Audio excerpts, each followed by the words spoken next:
One thing I am proud about my municipality, because we have intergovernmental agreements with the county, is that the county actually has mental health deputies. They have deputies that are trained mental health professionals, that their sole job is to go to those situations before it gets to that level. So if you have a subject that has barricaded themselves in a hotel, fearing that they have nowhere to go. I remember when they first enacted this in our county, the very first day they had deputies respond to a hotel of such, where the guy was he was technically homeless, had some money, got a hotel, stayed there. And those deputies, instead of sending SWAT in to a hotel situation, those mental health deputies took that call and actually was able to talk and to negotiate, not to place them under arrest, but to take them to get help. So there's a twofold thing on that end. You know, you have the resources there to take someone to get the help that they need. When it comes down to the officer involved shooting situations, I'm going to continue to pray to God that uh, we don't have to deal with that in my municipality. You know, talking to elected officials that have had to deal with that, you know, communication is the key. We would rely on the affected families to let us know. We need to be all ears. We need to be listening to them. We need to be, and I'm going to go back to the street days. We need to be on code with the streets. We need to be in tune to what is the reality, what is going on, what's the truth. Because as an elected official, I don't know day-to-day operations of what will happen in neighborhoods, what will happen with calls. We don't know. So it's important to let your elected officials know what exactly is going on. What are you seeing? What does the neighborhood feel? If you feel that is targeting going on, we need to know that so that we can address it with policies.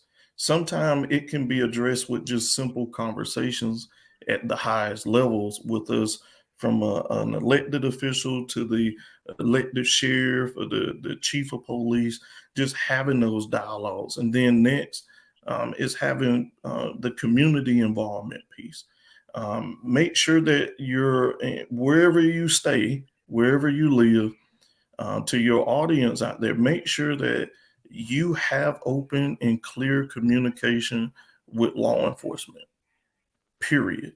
Make sure that you can get them involved in activities in the community. Make sure you can get them to talk to the church groups, hold these different groups, and actually have fair and open conversation both ways.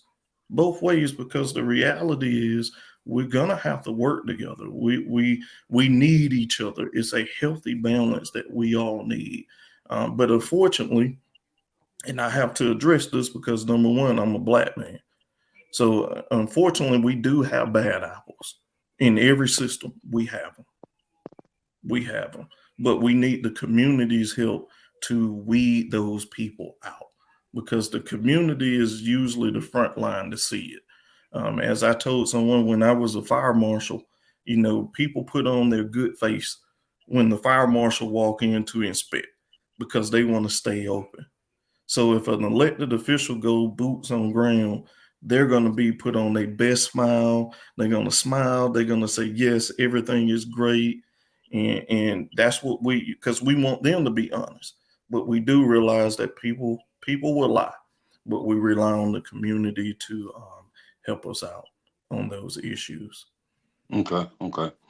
So it's funny you say that because when I was living in Florida, we I used to go to what we call social sessions, and the director of the social session was a 14-year-old kid, and the kid had a movement, you Mm, know, and and his um and his movement was about the socialness of kids. So um, he hired a person that was the director of his board of directors, which was a school teacher, and he would bring these deputy sheriffs in and these different councilmen in, and somebody from like the superintendent of the school board in, and he would have about 20 kids in there, and they all be at a round table, and they would talk about things like public safety, education. They would talk about gun violence. They would talk about nutrition, and just what you say. And I think that we as people need to get the children more involved and do social sessions, because they really know what's going on out in the world, because they're navigating through the world as young people, and the navigation is not like our navigation was. And so, just to piggyback on what you said, as far as our local officials, I think they need to start talking to the youth a lot more than they do, because the youth can tell you what it is, and they can tell you how they see the world and how they see society. And so that's what I wanted to add to that. Yeah, and just not to take up too much time, but I do want to say something to that tip. We as elected officials, we serve as that governing body, and not to go through a U.S. Government class on here, but we control funds. Simple. And to look at where your local municipalities are putting funds at. Are we maintaining roads, bridges, public safety? Are we maintaining the utilities, if you have any? And then where are we allocating funds to, whether it's discretionary funds or outside agency request funds, funds of hospitality tax, state and local accommodation taxes, and some other tax brackets that go in there. We take that money when you talk about hospitality and accommodations. Everybody pays this. Everybody. I don't care if you live there or passing through there and you stop and buy something. You're putting money into that government. Government takes that money and puts back in the social programs or cookouts and these big events that you see cities and towns doing, or they bringing some big special thing in to attract a lot of people. So what I'm saying to you, when you look at the funds, if you have a nonprofit that's set up, that is helping, that is designed for mental health for that community, you want to make sure that you get those programs in front of your elected officials before and during budget season, so that you have the chance to request funds to help people in your community. You follow what I'm saying, Jacob? So if you have a program with simplicity, if you have a program and you say, well, $2,500 will help me mentor or provide some mental health aid to 100 people, you need to make sure that that's documented in a program base and present it to your elected officials and fill out the necessary paperwork, and hold them accountable. Hold them accountable, because it's your money. So it's funny you say that. So I would like for Miss Graham to piggyback off this last part of this conversation, because she has a nonprofit, and baby girl do need some funds. And when she gets funds, she does right by her people to embrace, empower, and to grow awareness, because this nonprofit is her baby. It's important to her. And, it's going to change the narrative on what mothers do that has been through the trauma of losing a child, through gun violence, for unnecessary reasons. So I'm going to let her chime in on this, and she'll ask you a few select questions about what she can do to get some funding from her local elected officials. That's fine. Ms. Graham? Well, yes. So thank you for sharing, Councilman. And I do understand you're from the Blythewood region. Am I right? Yes. Yes, ma'am. What I'm learning in this conversation are two things is that, and I think I've had a few experiences enough to really competently say what I'm going to say. And that's that in the smaller jurisdictions, there seems to be a lot more resources. And by that, I mean, you just mentioned having people who are trained in the mental health field to go out and handle and de-escalate situations that don't alternatively result in people being incarcerated or people being harmed. That's right there. And I think, I am trying to not be controversial. I really am, I for a know. number of reasons. And so it's a struggle. So bear with me. I have to, I'm going to be very honest because that's just who I am, but I have to speak to the idea, and I'll speak specifically for South Carolina. I have lived in 3 states in my lifetime. I'm 43 years old. But what I see in the state of South Carolina, and I hope that this is a clarion call to city and state officials, if they should hear this, is that everybody is not singing the same song. I do know about the HTAX, the hospitality and all of those funds that are available. I do have a nonprofit that was kind of birthed out of my pain. Thanks to a lot of my friends who have rallied around me and have showed me some support. But now that I'm in the thick of this and learning about how to do this, we have a Life After Loss group that we run every month. It's the last Sunday of every month from 3 to 5 p.m. We do it virtually via Zoom, and we do it in person at 1620B Lady Street, downtown Columbia. It's open to the entire Midlands. And I've been running this thing now since September. I've gotten a total of $500 to help me in this effort. Everything else has been in-kind donations. I haven't got one grant yet. But what I don't understand is how, and I'll speak for my experience, is that it seems that a lot of times, and it might just really be a genuine thing that they do, but it seems like people tend to be on to the next sad story and not really genuinely and interested in effective change in your particular area.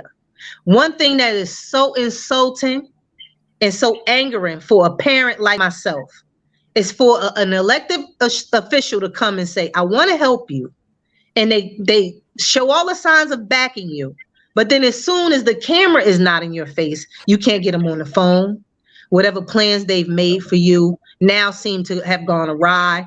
Those things add to your grief and they add to your frustration because oftentimes you have open cases. You have all these different things going on. My question is this.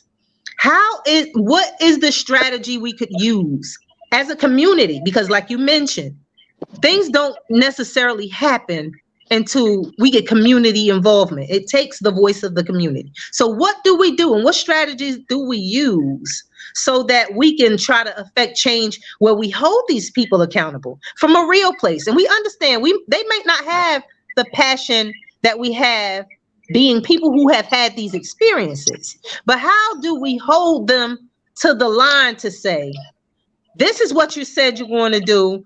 This is the population you said you're going to serve. This is what we expect you to do. We expect you to execute. So how do we do that in a way that still says, hey, look, I'm not taking it personal. You shouldn't. Let's collectively work together so that we can affect change. Because the end in mind, I mean, I can't bring Sanaa back. Let's be real. But if we can make this harder for another family to go through, by changing laws that say we need to hold people accountable when they offend against children, or we need to change some laws to put some things in place to empower parents, or we say, let's put something in place that holds people who have guns registered in their name accountable. Not to just say, sign a paper that you passed the class and you passed the background check, but to say that if your gun goes missing, You have a certain amount of time to report this gun missing. You can't tell me, oh, I check the gun once a year. I didn't know that the gun was gone, and now somebody is dead as a result of your weapon, but you're not held accountable to it. There has to be something put in place so that these things start to diminish. And if they're not put in place, then those things won't diminish. And then you can't hold the community accountable for that. No. So I'm sorry, I've been passionate all day. I hope Hey, I was listen, able to communicate this in a way that wasn't controversial, because I'm not into that. I'm just all about problem solution. Well, this is what this show is for. It's to really get it out there. And the reason I brought the city councilman on, because he knows some things internally and externally that we don't know that goes on with our local government. And so he can try his best to help you change the narrative, because I've been knowing him for over 20 years. So I know if he can do anything to help you with your nonprofit, he will do that. So that's why I want him on here. Yeah, I'm gonna, make sure before I answer your question there, make sure you connect with me after the show tomorrow sometime, and I'll make sure you get my phone number and all that too. One thing that for me, as an elected official, one thing I will not do, and I will not tolerate from myself or anybody that's in my camp, is not returning phone calls. If you call me and you leave a message, if I don't answer, I usually do one of those quick, call back in a meeting type deal. And if you start a text battle, I'm going to text you while I'm in there, and I'm make sure you're fine first. Because that's the protector in me. I want to make, hey, are you okay? Number one. And then if you tell me yes, I'm going to call you after. And I can't speak for all elected officials. All are not that good on returning phone calls. I am not a heavy, let me go back. I'm not a radical Democrat nor Republican. And I have said this to both Democrats and Republicans alike. I don't care about party affiliations. All I care about is when I said that I want to run and represent the people, that's everybody. Whether that person give me a chance or don't give me a chance, I'm representing the people as a whole. If you have a problem, I have a problem. That's how I take on all of the things that come past my desk. If it's important to you, it's important to me.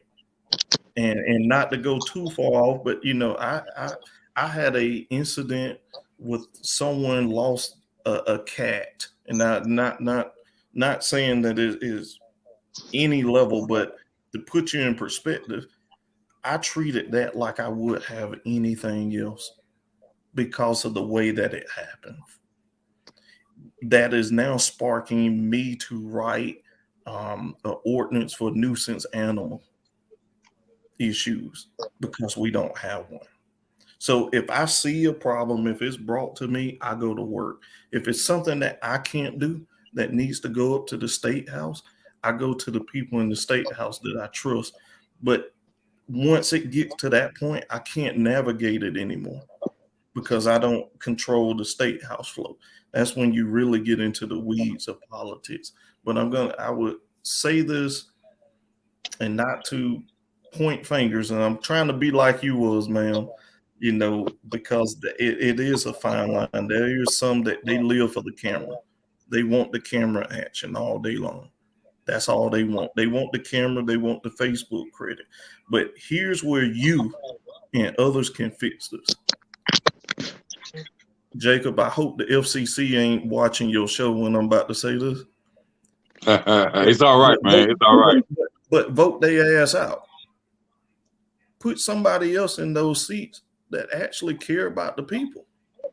Don't just keep re-electing people because they've been there for 10, 15, 20 years because my grandma liked them. I love my grandma, but he or she is no good for us anymore in our communities. Get their ass out the way and put some other people in that actually care about the community. That's how you hold us accountable, by vote. If we ain't showing up, rally behind somebody else and get them in. That's how we do that in our communities. Get them out. clear the slate, and move on with somebody else that can fight for gun right, the policing issues, the gun laws. Get somebody in place that can get this stuff done. That is not going to play. They're going to keep their foot to the ground. But then too, we have to realize one person can't do it. So once you get one fighter in, we need to go take that battle to the other side and get another fighter in. The more, the merrier. Once we get to that quorum piece, then you got control to make things happen. So that's what we have to do. But I do want you to connect with me outside of this, that I can get you in touch with some folks that are awesome in your area that will be glad to help from local to the state house. Okay. Appreciate it. So, with that being said, we're gonna ask this question, and I got two sisters on here, so I think they want to know as well. So, and Mr. Jones, I'm gonna ask you this. So, what is the mental state of a black man in America? And I will say this, and I ask you this because you're a father, and I ask you this because all of us come from women. And so they need to know this question as well, this answer to the question as well. And, what is the mental state of black man in America, and why do you think that it has been the ongoing battle where black men can't seem to find their way when it comes to not recognizing depression, not recognizing anxiety, and not recognizing that they're struggling with things and they try to keep it closed off? So what would you say?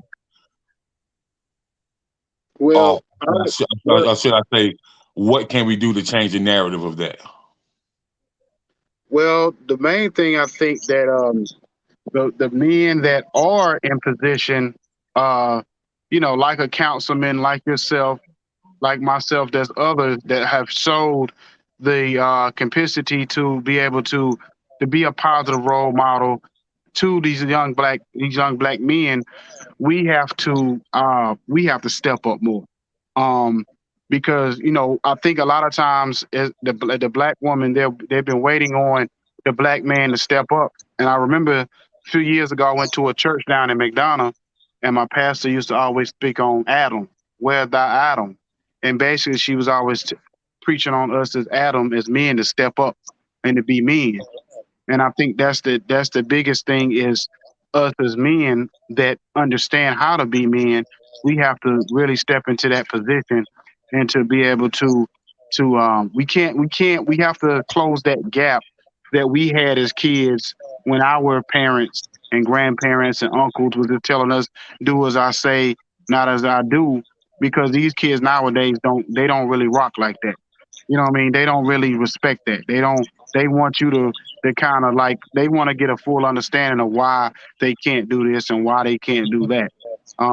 I hear the kids today all the time say they're not going through the civil rights stuff. They're not going to get sprayed with hoses and bitten by dogs, and they refuse to go through that. I think that's the biggest thing. And then I think a lot of times too, what we don't realize is that a lot of black people who grew up in these urban neighborhoods, in these poor neighborhoods, most of them probably have some form of PTSD early on in life. You know what I'm saying? You seeing somebody getting shot at 8, 9 years old. You seeing your parents, in and out of the house, and your mom a prostitute, and your dad on drugs, and all this stuff around you. It's like a jungle or whatever. And then we expect these kids to be normal by the time they're 18, 19 years old and live a normal life. And a lot of them have seen more trauma before the age of 13 than most people see in their entire life. So I think that's a lot of time that where the mental issue come from. And then at the same time, on the same token, not to be funny to the sisters, but I talked to the sisters a couple of weeks ago on another platform.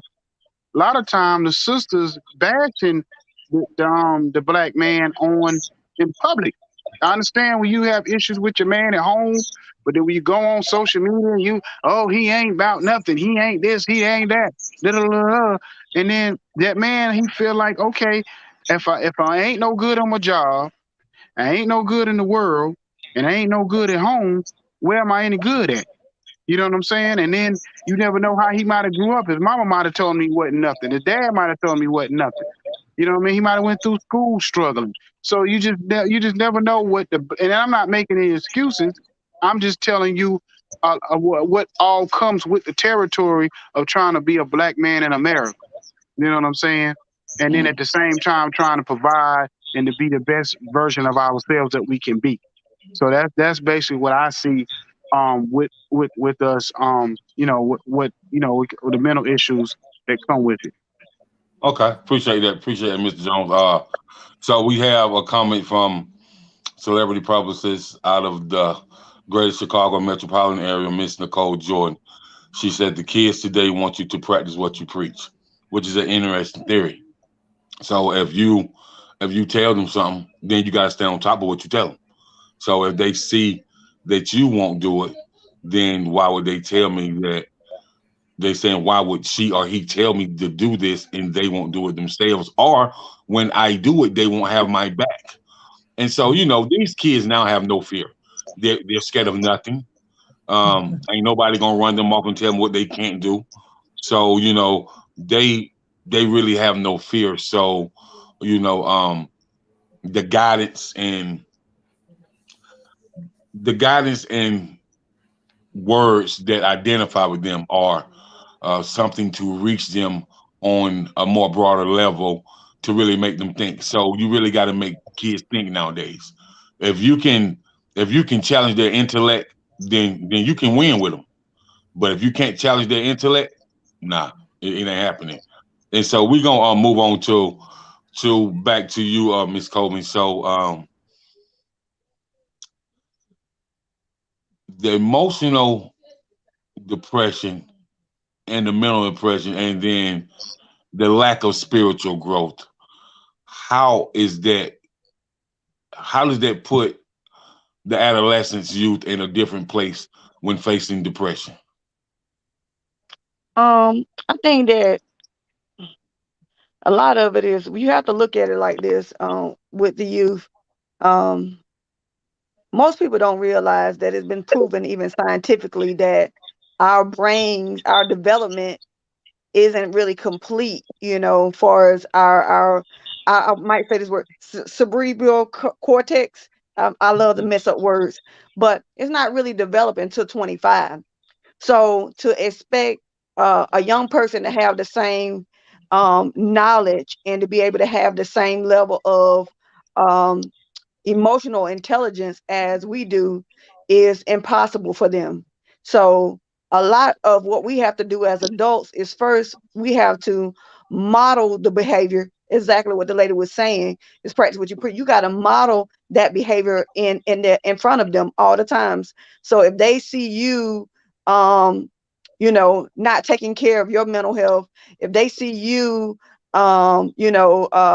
doing certain things and behaving a certain type of way, then that's not helpful to them.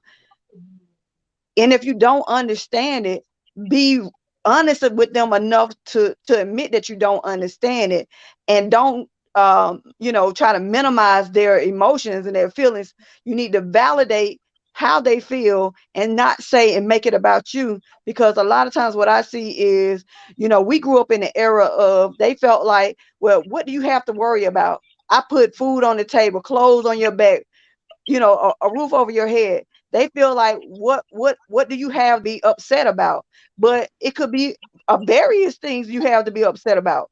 But a lot of times, because of, just that generational, I'll say the lack of knowledge that's been passed down from generation to generation, where our parents, a lot of our parents didn't say that they loved us, didn't hug us, things of that nature, because it wasn't done to them. And so when you have young people dealing with these kind of issues, and far as the spiritual part, I mean, a lot of that is just going to come through personal experience and your own personal journey, their own personal journey. Not forcing things on them, but still them seeing how you cope. You know, if you as their parents or the person who is around them, if they see your faith being activated on a regular basis, then they will pull from that. They will get knowledge and wisdom and from you, and they'll pull from that. So, you know, the more firm you are, the adults in their lives are, that they have their stuff together as much as possible, that they're working on themselves, then that child will begin to mimic those good behaviors. They may not do it initially, but over time they'll start developing some of those tools as they get, you know, older and older. But, you know, you got to give them some time to develop, because they're going through their physical hormones are different. They're trying to explore, trying to find themselves. They have so many pressures that we didn't have, because they have social media, they have phones, they have so many different things that they're exposed to. But we have to give them the time and the grace that we expect God to give us, you know, and also give them the support. And if you don't have, if you're not the one that can help them, you know, be that parent that is say, you know, okay, well, you know, I'll sign you up for therapy if you're willing to go, or whatever it is that will be, you know, helpful for that child. Right. And you're right. You're absolutely right. So a listening ear mixed with a intellect where a child really understands from your perspective, but also you can listen and understand from their child perspective. That kind of gives the adult and the child come in balance where they can come to agreement and where they can understand each other. You know, so you're absolutely right. So Ms. Jordan says a child's father passed away in front of her son's face at the basketball court after 13 years. He went to visit his father's grave, and she was worried about his mental state, but he was definitely okay. And so I can understand why that could cause some type of anxiety, some type of depression for a child to see their father, you know, collapse and pass away at the basketball court while they're going over basketball drills and while they're out there on the court. So that really had to be a lot for that young man to see that. And so, you know, and you know, trauma comes in many different forms. So just want to go back to you, Ms. Graham, as far as you, as far as how you really think about society and how you think about public safety and how you want to change the narrative to kind of embrace the public safety with your nonprofit to really change the ways on how policy and procedures are looked at. What would you do to change that narrative? You know, by them working with your nonprofit, and what type of programs would you put in place to really give the kids a better understanding of public safety, and also give the parents a better understanding on why they need to be involved at your meetings, at your seminars, and why they need to support your nonprofit? Okay, so it's two-sided. On one end, you know, from the community standpoint, I think it's really clear that the city is under siege and that our children are the prey. Just this past weekend, it's been 5 murders in the city of Columbia, one being a young person. So just holistically, gun violence is a very big problem. CNN came to see me in July to talk about Sanaa, but it wasn't just because of the unique story associated with Sanaa, but because there's been a spike in gun violence and community violence amongst young people, and they've seen this spike, and this has been the highest that it's been in 60 years. So the other part with law enforcement, and I'll just kind of scave over it about Sanaa, is that even though we kind of knew some precipitating factors with her being missing, we were still led and kind of coerced by law enforcement to believe that Sanaa was trafficked. So how many situations resemble that nationwide, right? Where we might be thinking that a young person was trafficked or had some type of organ harvesting happening, when this is probably a child who, just like Sanaa, was now skeletal value in the woods. And so I think working with most, we have 4 different components, and we're starting small because this is birthed out of pain. In a lot of ways, my nonprofit is kind of keeping me going because I feel like I'm one parent in Sanaa and preventing other parents from going through such a tragedy, right? But then we have to look at what is needed immediately. And looking at my own situation, we needed mentorship. Not just mentorship for the children, but mentorship for the parents. Then there's outreach, going to the families who are recently impacted. Me being recently impacted, this does not stop me from wanting to serve other families who are recently impacted. And that can look anything like giving a basket or just offering a phone conversation. Here in the state of South Carolina, when your child is killed by way of community violence, they offer you a funeral benefit of $6,500. And then if you have some emergency assistance, you have to seek it out through your liaison. And they may or may not help you. But if they help you, it'll be a one-time thing. In other states, they help you up to 5 years because they understand the magnitude of losing a child or losing a loved one to gun violence. So then the other part is scholarship. Right now, Most is doing a fundraiser for Sanaa to put money into the scholarship fund. Sanaa was a kid that possibly could have been slipping through the cracks. She wasn't functioning really well in school. She had an IEP. How many of those kids can we empower to want to do something better with their lives? Get a GED, and then we say, you know what? You've come really, really far. You got yourself a GED. Now we want to send you to a trade school of your choice in the community on a full annual scholarship. So that's what we're raising the money for at current for the Keiki Scholarship Fund. And then what we're working on, and we're calling on religious organizations from all over the state. It don't have to just be the church. It could be the mosque, it could be the masjid.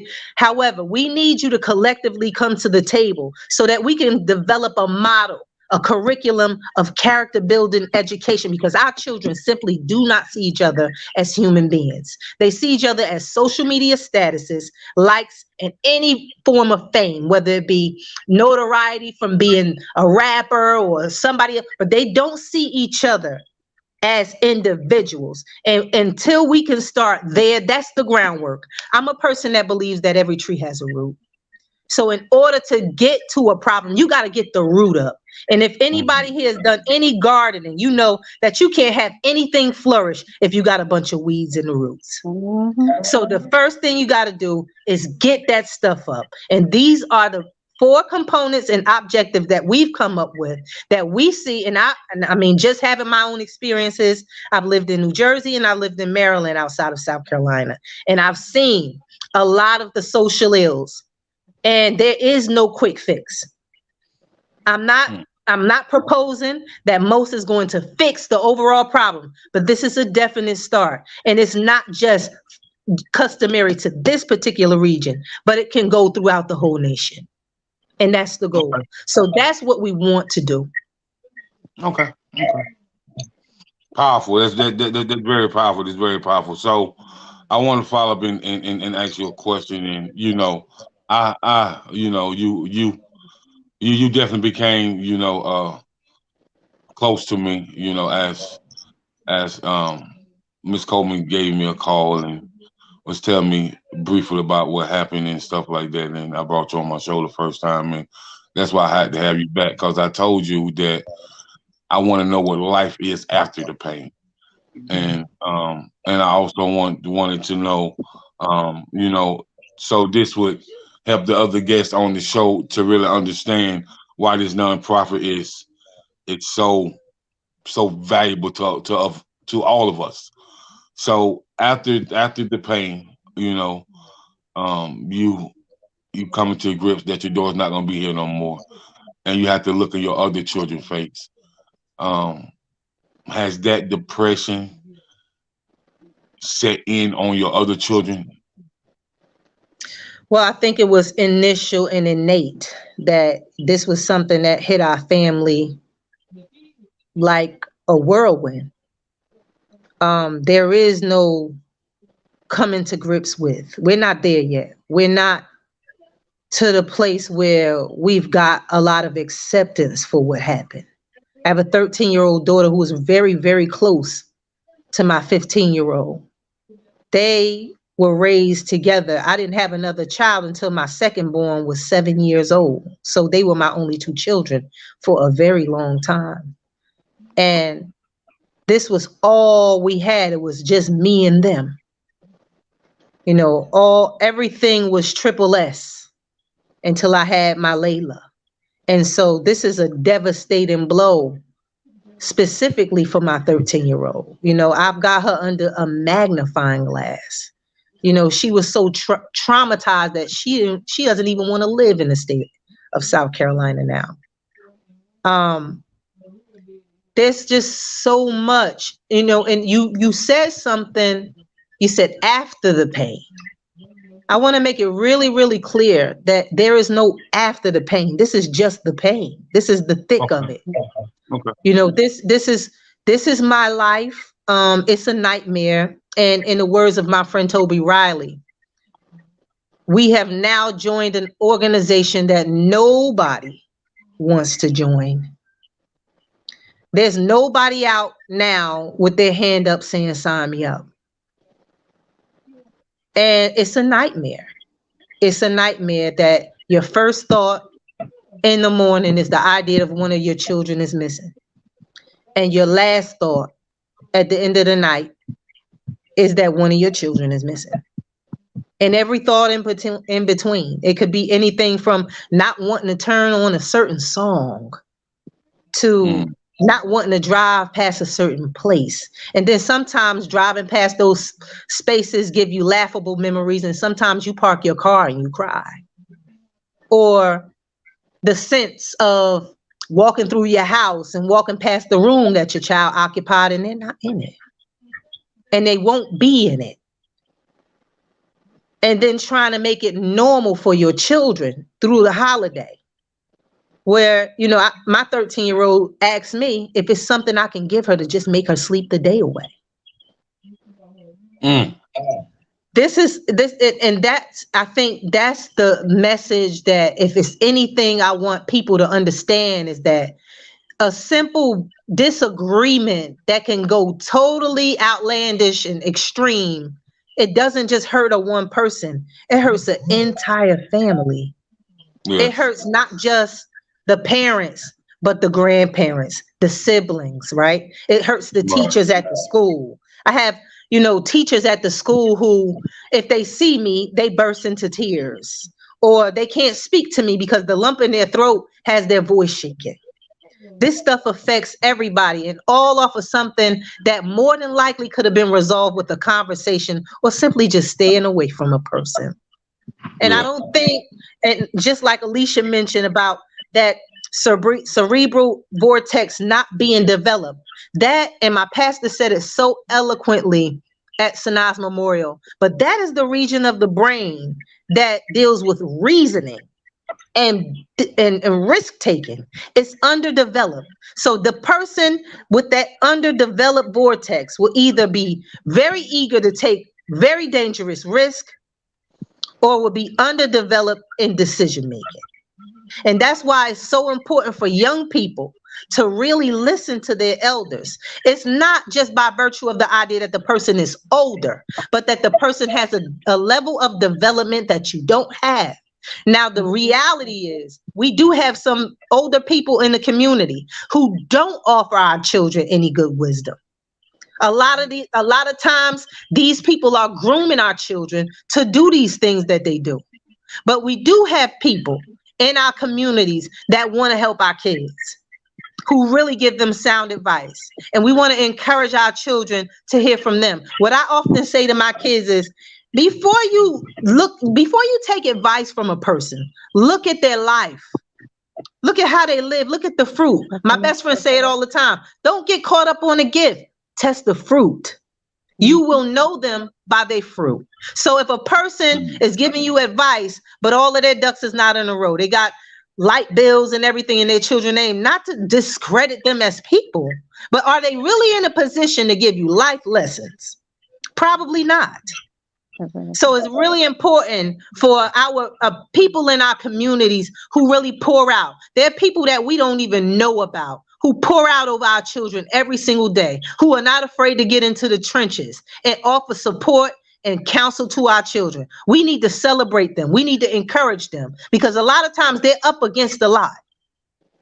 But we need to encourage our children that when somebody gives you that level of care, where they sacrifice their own well-being to pour into you, maybe you should listen.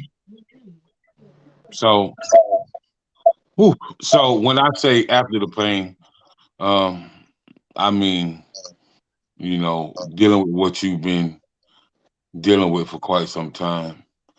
And yeah, I mean, I know it's not easy for you to keep moving, but you know, you are moving. And that's with a capital M. And so that also says a lot about who you are, about the level of spiritual growth that you have. Because with what happened to your daughter, and with you and your family having to deal with that, you would not be able to move if you didn't have any spiritual growth at all. You don't move away from something like that if you're not spiritually inclined or spiritually enlightened or spiritually connected. You know, you don't move if you don't have that purpose of divinity. You know, and with divinity mean being closer to God. You know what I mean? So you don't just move like that. So I commend you, my sister, and I just say keep doing what you're doing. But another question that raised up before we go, and somebody said this to me. They said, "So Jacob, why is it more accessible for our youth to get a handgun before they can get a piece of fried chicken?" I don't know if you want me to answer that or not, but I think I actually want the whole panel to answer it one by one. You know what I mean? Okay, well, I'll start. I'll be really candid. It's really because there's laws in place that don't hold the gun owner accountable.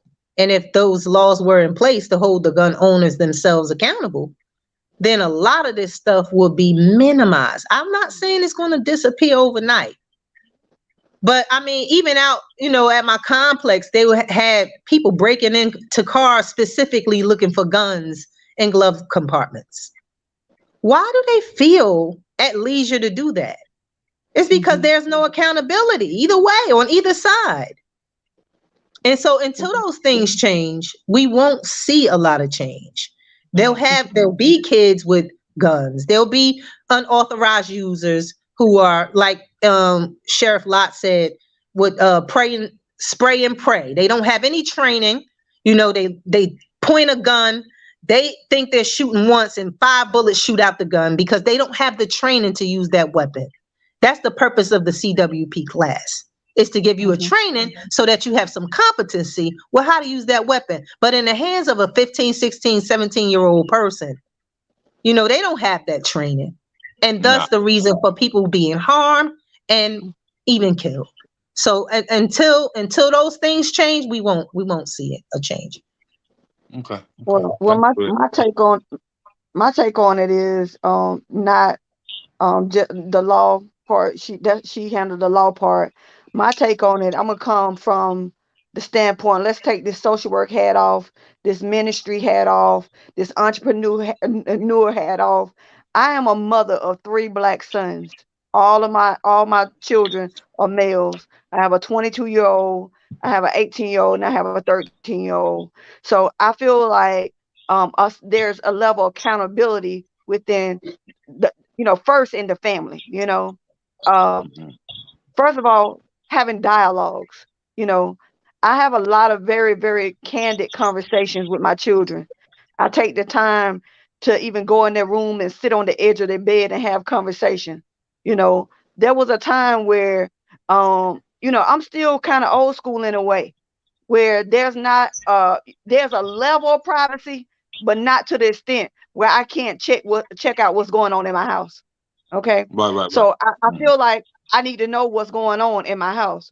You know, educating, my thing is always, and I brought my boys up in the church for various reasons. To know God, of course, is one of them. But one of the things I wanted them to have is to keep is a conscience. All of us, me, Jacob. I'm the type of person, and I have a concealed weapons permit.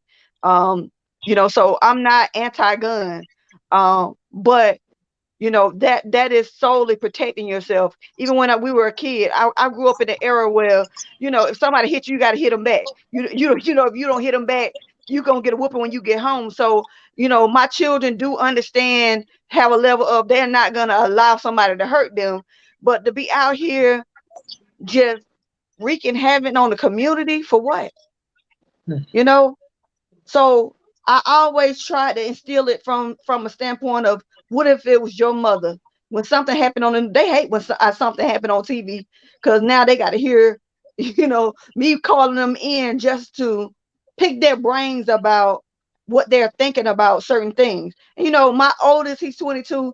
I say I have less influence than I do with my younger ones, but probably not so much true, because even with these rap lyrics that I hate, I always hear stuff about what his mother taught him, in that. So I know my voice is still ringing. So I feel like that level of accountability, talking to our sons, about whatever, letting them be vulnerable, or whatever their emotion, whatever they feeling, allow them that, and just give them other obstacles, other pathways, and helping them, and covering them in prayer. All that stuff is another aspect that I just wanted to add as a mother of 3 Black sons. I'm not a single mother either. So I will say that I've been married for 15 years. So I think having the right people around them seeing men like my husband, men like my father, who, are living, a life, a honest life, Mm-hmm.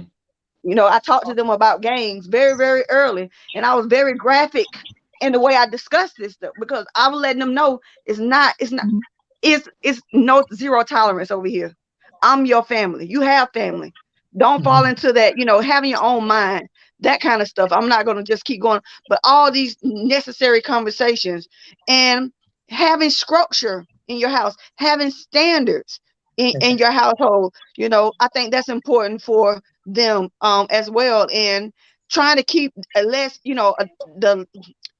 environment in their house that's not toxic, that would turn them to run into the streets as well. That's something that I try to be mindful of as well.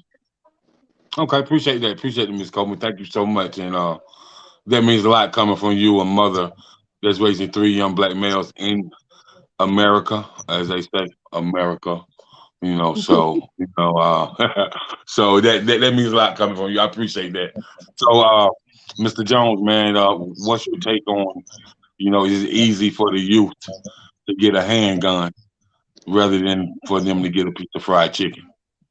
Well, I think the main issue across America is there's no consistency with the gun laws. I mean, in Georgia, all you got to do is show a license and do a background check, and you can get a gun and go to Walmart and get all the guns you want. And then in New York, it's the other extreme where that basically you can't have a gun at all. You know what I mean, or whatever, without a almost probably act of Congress stepping in to say you can have a gun. So I think the main issue across the board is a lack of consistency across it when it comes to the gun laws itself. And Mm-hmm. then so with it being such a lack of consistency, you have all these guns floating around throughout America, through certain states or whatever, where I can just go on the street corner and get a gun from the neighborhood guy, the guy in the neighborhood that can get me a Glock or whatever. I remember I had a friend, I was in high school, and I'm from North Carolina. I had a friend in high school. We 16, 17 years old. He has grenades. I'm like, bro, where'd you get grenades from?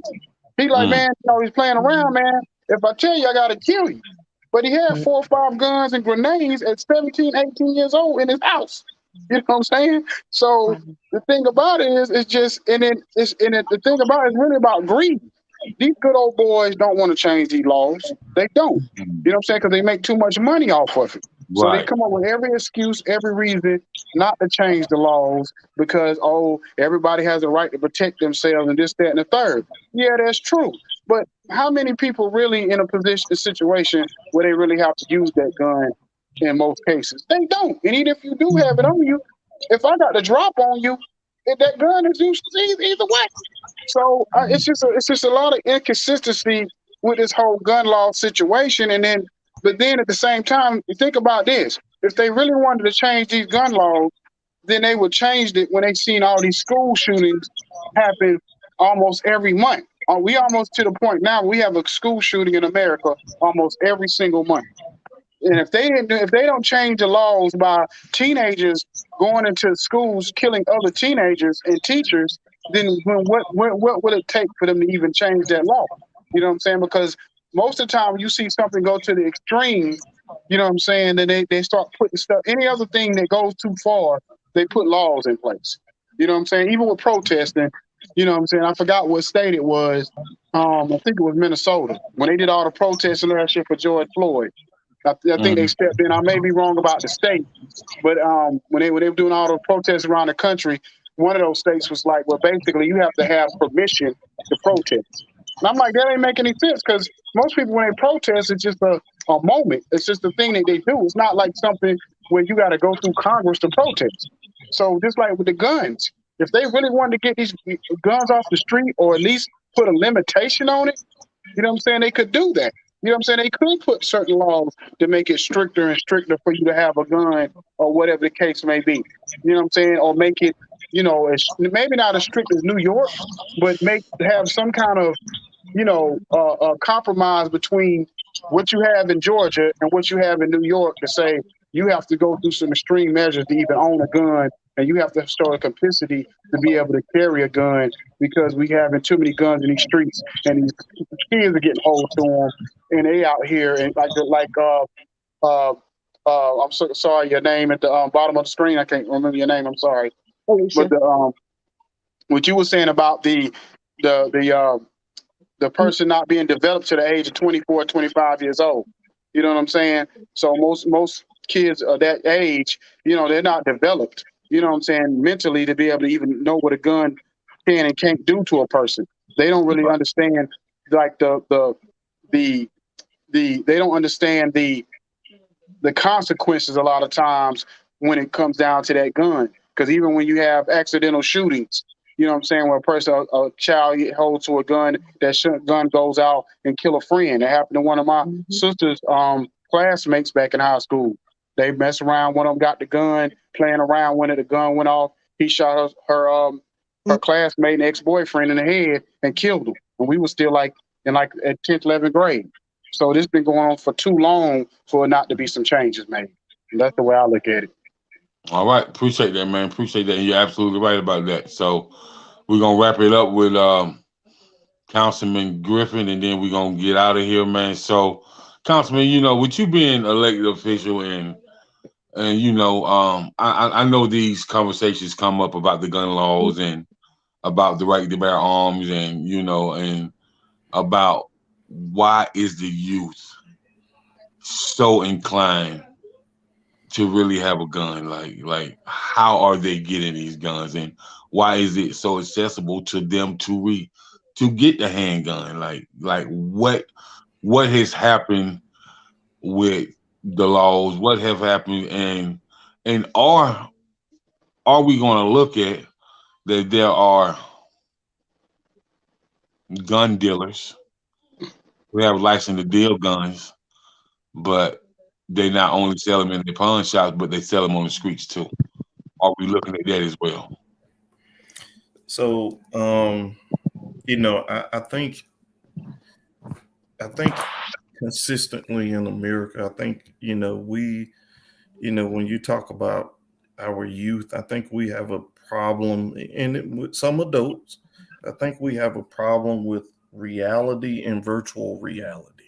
Mm-hmm. And what I mean by that is, we can play video games all day long. To that kid, sometimes the virtual reality draws the curiosity from a child. I can see where the video games would play a major role in some of that. So I think when we start looking at policies, I think that it goes all the way to what we're talking about as far as limiting gun sales, to folks that have the proper training, to folks that went through like your CWP classes, to people that pass the mental background checks, because some states do the mental background checks. As far as I know, we don't here. But We to don't go through either. all of that process, to check all these boxes, we check these boxes. We have to look at what's next. What motivation is behind this person? In the background check, we don't need just a simple background check that we can go down to the local police department and get a background check. If you ain't in trouble, won't nothing be on that background. We need to start digging deeper into this. Going to be controversial, to family background, family history records. What is your family lineage? We when you start talking backgrounds, you got to go deep. You got to go deep.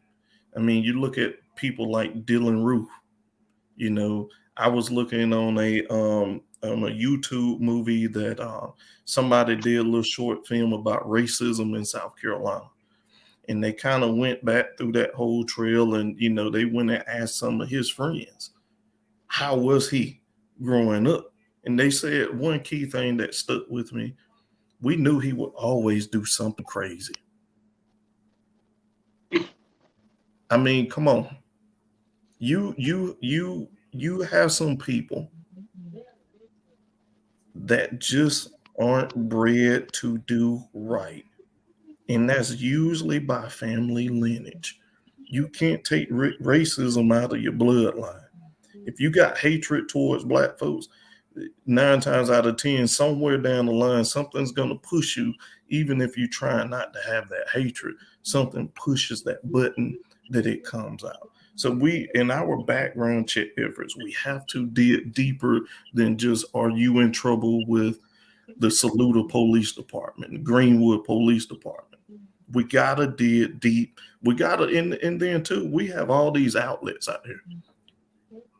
We have social media, probably one of the best background checks that you could ever do in the world. You laugh at this, but that's true. Because if you think about it, everybody wants the glitz and the glam of the World Wide Web. Everybody want World Star. Everybody want to be the next TikTok millionaire. All these crazy stuff, Snapchat. Everybody wants to be the next best thing, because guess what? They think they're going to get some money. They think they don't have to do anything else but make some crazy videos, say something crazy, and then they're instantly rich. So we're driven. That's what I meant by that virtual reality. That's virtual reality. We could all go online and paint any picture of ourselves all over the world. I could go online and say I'm a doctor. Y'all won't believe that because somebody will. But somebody will. Somebody will believe that I'm a doctor, and they'll take that to the bank and will argue you to death that I'm a real doctor. So we have to, when we start looking at policy, and I'm not at that level of politics yet. Some want me to go to that level. That level of politics right there, when you start talking gun laws and all this, we need it. I do believe in guns. I own some. But I'm going to protect my family. I have a 2-year-old. I own plenty. I have a 2-year-old. He curious. He walks around the house opening drawers and everything. And you know what happened when I first seen him open his drawer in his room? I said, I got to relocate weapons now. Because if he could open his drawers, Now I got to do my part to make sure that my weapons are safe, that they're put up. Mm-hmm. I got to make sure that's my job. That ain't my Right. wife's job. That's my job. She doesn't believe in weapons like that. I do. So it is Right. my job to secure that weapon so that in his curiosity, because he don't know what that is, that he don't just get in there and do whatever. The next thing is, we have to think about too in policy, the rebuild kits. A lot of times, y'all, they don't sell guns whole. I got friends, they order parts from here, parts from there. They come in parts and they put a gun together. And those guns don't have serial numbers. They don't. So we have a bigger problem in America that I do believe we can do our part on policy to hold people accountable to the highest level. That will scare a lot of people from doing harm. It's kind of like a security guard. What we called them growing up, a flashlight cop. That flashlight cop can't do nothing. We would run through the mall, Jacob, and do all kind of crazy stuff in Greenwood. I ain't gonna incriminate myself, but and then we'll run because we knew the flashlight cop couldn't do nothing but shine a light. That's all. That's all. Gonna do, shine the light at you. But the flashlight cop has a valuable job, and his job is to deter the crimes from even happening. So if you see somebody in uniform, in your mind, you're more than likely not to go rob that bank because they got a security guard inside the bank. Right. You don't know if he has a weapon or not. You just know they got somebody in uniform and you might not take that chance. So there's a high possibility won't nothing happen at that bank. That's what we have to look at when we look at policy.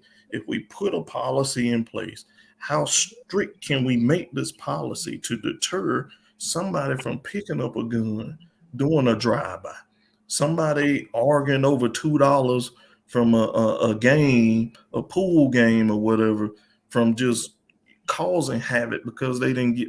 We have to make those laws tight so that we possibly deter most of the crimes from happening, but we have to be mindful that those rebuild kits are out there.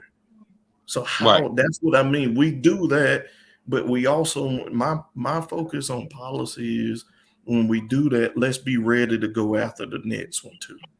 We don't stop right here. We have to go after the next.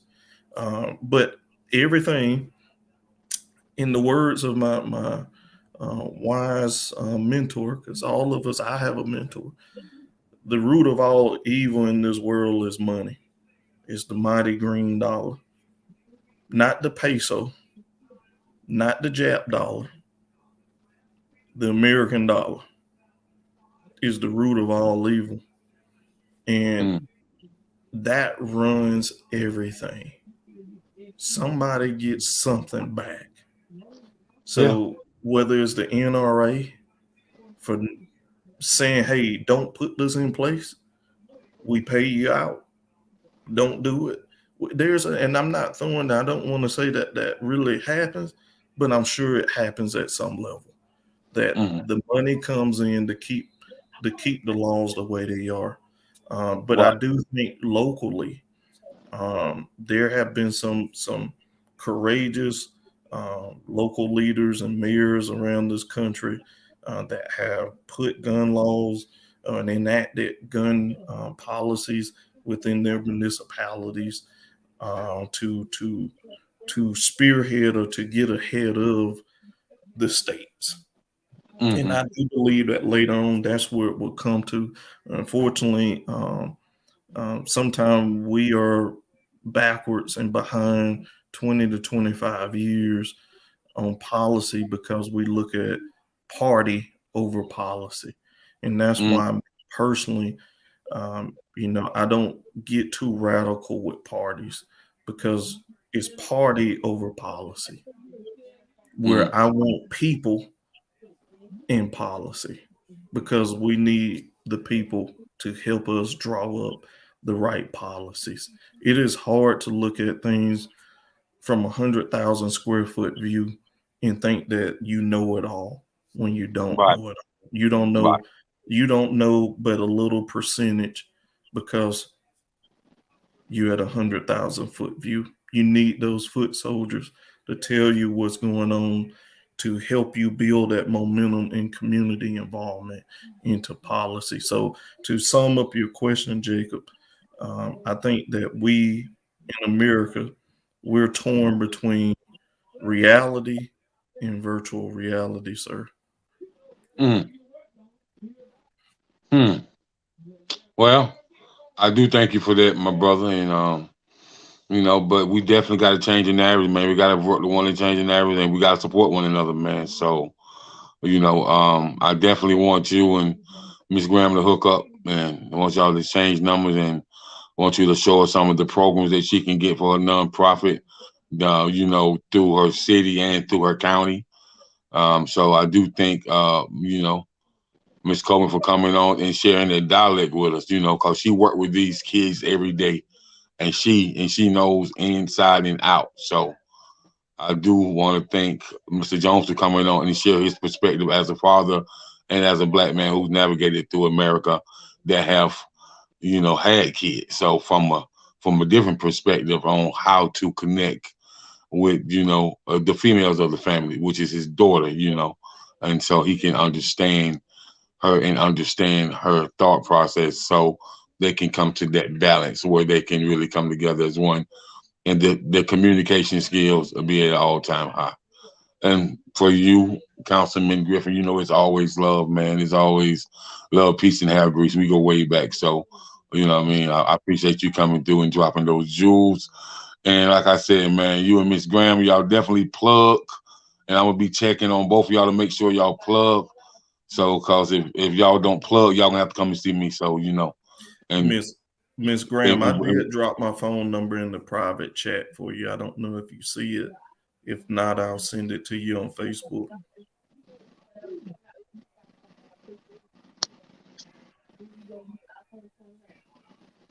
You see it?